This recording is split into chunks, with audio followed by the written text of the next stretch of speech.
Percentage of COV between P and Q is 30%. P and S gene is 3%. Q and R is 16%. P and R is 14%. Find out sequence of gene. तो ये क्या होता है, cross over value जो होती है directly proportional होती है डिस्टेंस बिटवीन जीन्स कि दो जीन्स का जो क्रॉस ओवर वैल्यू होगा वो डायरेक्टली प्रोपोर्शनल होता है किसके, उन जीन्स के डिस्टेंस के बीच में। इन मॉर्गन डिस्टेंस भी किस टर्म में, मॉर्गन की टर्म में। अब क्या बोला है कि P एंड Q का जो क्रॉस ओवर वैल्यू है वो कितना है 30%, यानी कि P और Q के बीच में डिस्टेंस कितना है 30 मॉर्गन, राइट। ऐसे ही P एंड S के बीच में कितना है 3%, तो यानी कि P और S के बीच में डिस्टेंस कितना हुआ 3 मॉर्गन। अब वो इधर भी हो सकता है, इन दोनों के बीच में कबाब में हड्डी बन के, और इधर भी रह सकता है, ठीक है। तो दो पॉसिबिलिटी यहाँ से मिल गई है, it can be like this और it can be like this. देखते हैं क्या बनेगा आगे जाके। Q एंड R 16%, Q और R में क्या है 16% और P और R में 14%। अगर हम R को यहाँ रखें, ये 30 मॉर्गन है, ये 3 मॉर्गन है, Q और R के बीच में कितना 16 मॉर्गन, और P और R के बीच में कितना हो जाएगा, ऑटोमेटिक 14 हो ही जाएगा वो, क्योंकि ये 30 है पूरा, इसमें 16 इनके बीच में हो गया, तो ऑब्वियसली 14 इनके बीच में हो गया। सिमिलरली अगर आप इसको यहाँ भी रखते हो तो भी कोई दिक्कत नहीं है, तब भी ये 16 और ये पूरा 14, ये 3 है इसे, और ये 30। अगर आप R को यहाँ रखते तो फिर P के साथ उसके डिस्टेंस में दिक्कत हो जाती, इसलिए मैंने R को रखा ही बीच में, ठीक है। तो यानी कि ये दोनों आंसर पॉसिबल है, दोनों ही सूट कर रहे हैं। SPRQ भी हो सकता है सीक्वेंस और PSRQ भी हो सकता है, तो ये आपके दोनों फाइनल आंसर है। अब ये जो क्वेश्चन थोड़ा सा अच्छा है, तो ध्यान से करना। Males of silkworm Bombyx mori are known to produce more silk per unit quantity of leaf consumed. Hence, they are preferably bred in sericulture industry. कचरा था ये तो पूरा। Which of the following genotype should be crossed in order to get maximum fraction of healthy male insects? ये कुछ genotype दे रखे हैं आपको, और क्या बोल रखा है SL1 and SL2 are sex-linked recessive lethal mutations. तो क्या बोला है, सबसे पहले तो ऊपर का तो पूरा कचरा था, क्वेश्चन से इतना था ये काम का कि कौन से जीनोटाइप को क्रॉस किया जाए कि हमें मैक्सिमम फ्रैक्शन में क्या मिले, हेल्दी मेल इंसेक्ट्स मिले, ठीक है। मैक्सिमम अच्छे ऑफस्प्रिंग हमें मिले, तो कौन कौन से हमें पेरेंट्स लेने हैं, ठीक है। तो सबसे पहले तो इनमें क्या होता है कैपिटल Z तो क्या होता है मेल्स होते हैं, और कैपिटल Z स्मॉल w क्या होती है फीमेल्स होती है, याद ही होगा इसका तो इंसेक्ट्स में, ठीक है। उसके बाद है कि SL1 और SL2 क्या है, लीथल जीन्स हैं, राइट। तो अब ये देखो, इसमें सिर्फ एक में ही SL1 है, इसमें दोनों में, इस वाले मेल में ये A वाला मेल है, ये B वाला मेल है, ये C जो है फीमेल है ZW, और D भी क्या है फीमेल ZW। तो A के पास सिर्फ एक ही SL1 है, B के पास दोनों लीथल जीन्स हैं, एक पे SL1 है, एक पे SL2 है।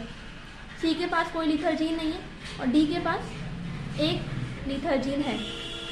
तो हमें पता है कि लीथल जीन होमोजाइगस कंडीशन में क्या करेगा, मार देगा ऑर्गेनिज्म को। तो यानी कि आप इसको तो ना ही लें तो ज़्यादा बेटर है। तब SL1 और SL2 क्या लीथल जीन है, तो अगर ये होमोजाइगस कंडीशन में प्रेजेंट होंगे तो क्या कर देंगे, ऑर्गेनिज्म मर जाएगा। जो ऑफस्प्रिंग मरेगा, जो ऑफस्प्रिंग बनेगा आपका, अगर उसमें वो होमोजाइगस हुआ लीथल जीन्स के लिए तो ऑर्गेनिज्म की डेथ हो जाएगी। तो इसलिए इट्स बेटर कि हम B वाले को नहीं लें, क्योंकि B वाले में दोनों ही जीन्स पर क्या लगे हुए हैं, लीथल जीन्स लगे हुए हैं, ठीक है। तो इसलिए हम क्या लेंगे, मेल्स में तो हम A वाला लेंगे, ये श्योर कर लिया हमने कि मेल्स में तो हम A वाला लेंगे, और फीमेल्स में एक में तो एक भी लीथल जीन नहीं है और एक में एक लीथल जीन है।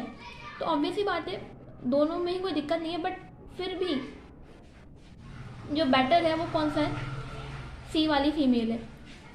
यानी कि फीमेल कौन सी लेंगे सी और मेल ये वाला ए वाला लेंगे, यानी कि फर्स्ट और थर्ड से आपको क्या मिलेगा, बेस्ट आउटपुट मिलेगा। क्योंकि फर्स्ट और थर्ड आप लोगे तो कोई भी चांस ही नहीं है कि लीथल जीन्स की होमोजाइगस कंडीशन आ जाए, यानी कि ऑर्गेनिज्म आपका मरेगा नहीं। इसलिए फर्स्ट एंड थर्ड, यानी कि this one should be the answer. Next question, find out the number of plants produced with genotype capital A, small C, capital C, small c, out of 256 seeds collected from F2 progenies of a trihybrid cross. A क्या है 32, B क्या है 16, सी 12 और D क्या है 8। ठीक है, तो क्या पूछ रहा है वो कि आपने एक ट्राई हाइब्रिड प्लांट लिया, उसका क्रॉस करवाया। ट्राई हाइब्रिड प्लांट मतलब ये हमारा पेरेंट है, ठीक है, ये हमारे पेरेंट्स हैं।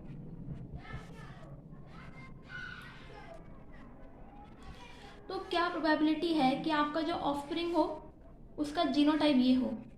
तो अगेन मैंने आपको बताया था कि आप इंडिविजुअली मोनोहाइब्रिड की फॉर्म में सॉल्व कर लो, ज़्यादा इजी रहता है। तो कैपिटल ए स्मॉल ए और यहाँ पर भी क्या है capital A small a.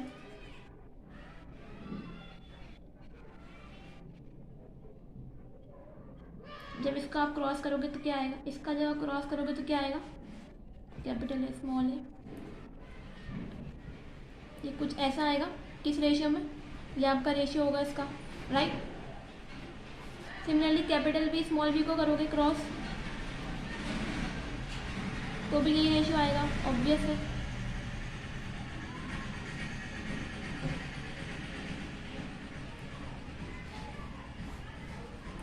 Capital C small सी को करोगे तब भी यही आएगा।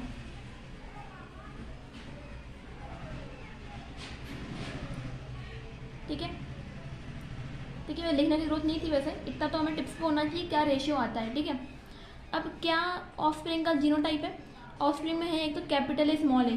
कैपिटल ए स्मॉल ए की प्रोबेबिलिटी कितनी है 1/2 मल्टीप्लाई बाय स्मॉल बी की कितनी है 1/4, कैपिटल सी स्मॉल सी की कितनी है 1/2, यानी कि आंसर, यानी कि इसकी प्रोबेबिलिटी कितनी है 1/16 और टोटल बन कितने रहे ऑफस्प्रिंग 256।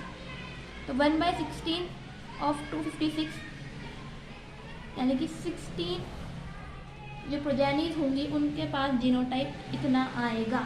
256 में से जो 16 आपकी ऑफस्प्रिंग बनेंगी उनका जीनोटाइप आपको ये मिलेगा। अगेन ये थोड़ा सा अच्छा क्वेश्चन है, एकदम ट्रिकी है थोड़ा। जो मेथड मैं बताऊंगी वही मेथड लगाना है, वैसे ही इसको सॉल्व करना है, वो एक तरीका होता है क्वेश्चन को सॉल्व करने का। How many types of zygotic combination are possible between a cross this and this. ये आपके पेरेंट है, एक ये है एक ये है, इसको क्रॉस करने से कितने जाइगोट्स आपके पास बनेंगे। अब एक तरीका तो ये है कि आप पेरेंट के गैमीट्स बनाओ, फिर उनका क्रॉस करो और सारे जाइगोट बनाओ, बहुत ज़्यादा हेक्टिक हो जाएगा। नीट में आपको एक क्वेश्चन के लिए 1 मिनट ही मिलता है। तो एक तरीका होता है, वो बताती हूँ सॉल्व करने का। ये आपके ऑप्शन दे रखें, नंबर ऑफ, तो कैसे निकालेंगे हम नंबर ऑफ गैमीट्स निकालने का, मैंने फॉर्मूला बताया था अभी आपको। नंबर ऑफ गैमीट्स निकालने के लिए फॉर्मूला क्या होता है 2 की पावर n। यहाँ पे n क्या रिप्रेजेंट करता है कि कितने हाइब्रिड हैं प्लांट के में। आपका एक पेरेंट तो क्या है ये है, इसमें n की वैल्यू कितनी आएगी 4, नो n की वैल्यू कितनी आएगी 3 आएगी। एक ये हाइब्रिड है, एक ये हाइब्रिड है और एक ये हाइब्रिड है, तो यहाँ पे n की वैल्यू कितनी आएगी 3, यानी कि इस वाले पेरेंट से कितने गैमीट बनेंगे 2 की पावर 3 8। ठीक है, सेकंड जो सेकंड पेरेंट, ये तो आपका पेरेंट 1 हो गया, ये पेरेंट 2 है आपके, capital A small B small C, capital C small C, capital D. यहाँ पर सिर्फ एक ही हाइब्रिड है, तो यानी कि n की वैल्यू कितनी आएगी यहाँ 1 आएगी। तो यानी कि इस पेरेंट से कितने गैमीट बन सकते हैं, सिर्फ 2 ही टाइप के यहाँ पे गैमीट बनेंगे इस पेरेंट से। ठीक है, तो यानी कि एक पेरेंट से 8 गैमीट बन रहे हैं, दूसरे पेरेंट से 2 गैमीट बन रहे हैं। तो जाइगोट कितने बनेंगे इन दोनों के पेरेंट से क्रॉस से। जब आप इन दोनों का आप क्रॉस करवाओगे तो आपके पास ऑब्वियस सी बात है 16 जाइगोट बनेंगे। क्यों किया, क्योंकि एक से कितने गैमीट बन रहे हैं 8, एक से कितने बन रहे हैं 2, तो जाइगोट कितने बनेंगे इनके क्रॉस से, तो इसके लिए आपको मल्टीप्लाई करना पड़ेगा। तो 16 would be your answer. Again next question, what will be the phenotypic ratio of offspring of F2 generation obtained by selfing of F1 plant having this genotype. ये 4 ऑप्शन दे रखे हैं, यानी कि आपको F1 प्लांट क्या दे रखा है, ये दे रखा है capital A, capital B, small B और कैपिटल सी। जब आप इसकी सेल्फिंग कराओ तो F2 का फिनोटाइपिक रेशियो क्या हो, ये आपसे पूछा जा रहा है। तो आप पहले तो ये बताओ ये कौन सा क्रॉस है, is it trihybrid cross? No, it is monohybrid cross. यही तो बस यहाँ पहचानना है, बस फिर क्वेश्चन में ख़त्म, कुछ भी नहीं है क्वेश्चन में।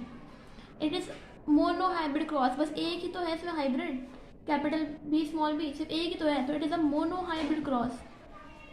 और मोनो हाइब्रिड क्रॉस के लिए F2 जनरेशन का फिनोटाइपिक रेशियो क्या होता है, एकदम टिप्स पे होना चाहिए 3:1। Simple answer is 3:1। कुछ करना ही नहीं था, बस आपको कॉन्सेप्ट आपके क्लियर होने चाहिए कि ये ट्राई हाइब्रिड नहीं है, मोनो हाइब्रिड है। और मोनो हाइब्रिड का F2 का फिनोटाइपिक रेशियो क्या होता है, 3:1।